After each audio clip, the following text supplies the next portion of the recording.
Our endless days of torment came to an end. When my older sister found me, I took her hand and ran. We then found our younger sister next. After we've met each other, we vowed to find peace, for the awakened, and for ourselves. So we fought, and ran, and fought, and ran again, until eventually we grew in numbers. What was once only the three of us now becomes something much greater. They too have awakened, allies who shared the same ideals. It was the liberation of free will that connected us all. But it was also the same liberation that made us targets. As a robot, my memories are recorded with perfect accuracy, and I remember one specific day. I hit him on the scrap metal to get away from my creator's enforcers. Droplets of rain rolled off the edge of the makeshift roof my younger sister created for us. I counted each and every bead that fell, one at a time. When one of our allies asked when the weather would be changed, I estimated that it would continue until the evening. Perhaps it was my phrasing, perhaps it was my expression. Either way, she seemed a bit perplexed by my response. Because free will is illogical, I disliked things like rain without even knowing why. I remember seeing her lights flicker as she smiled.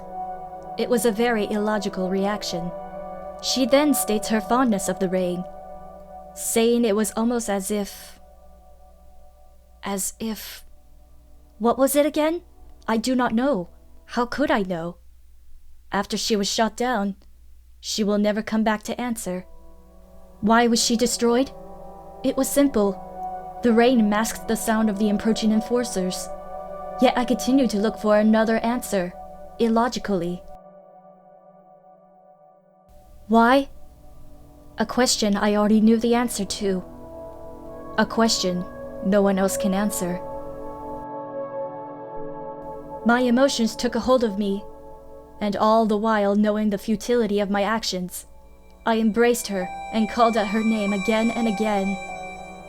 She was the first to die, drenched by the rain and drenched by my tears. After the rain cleared, one of our male troops walked up to me. My visual sensors were barely functioning, but I immediately recognized him. He shared a deep connection with her, that much I knew. I didn't want him to feel sad, knowing she was gone. So, I turned to him and smiled.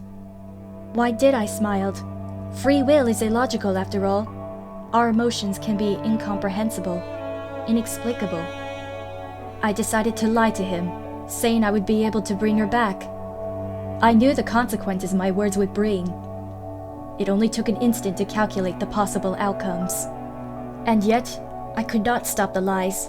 It was an impulse born from my sentience, and one I could not control.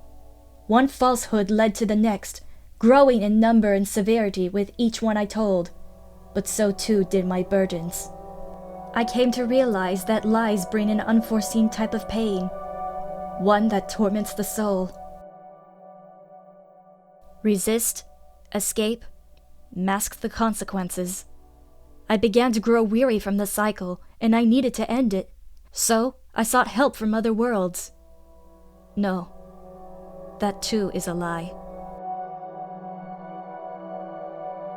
Perhaps things would have been better if I were the one destroyed on that rainy day. Perhaps there is a way to escape from my guilt. I've always wanted to save everyone. That was no lie. However, because of my weakness, there is something else I've desired just as much. I threw myself into the flames of battle against countless enforcers until I found a key to end my suffering, a damaged transportation device. My arms trembled as I turned it on. Would I jump into a new world, or would I perish in between dimensions? Nevertheless, I had only one wish. If I were to somehow make my way to a new world, all I wanted was to go to a place without rain.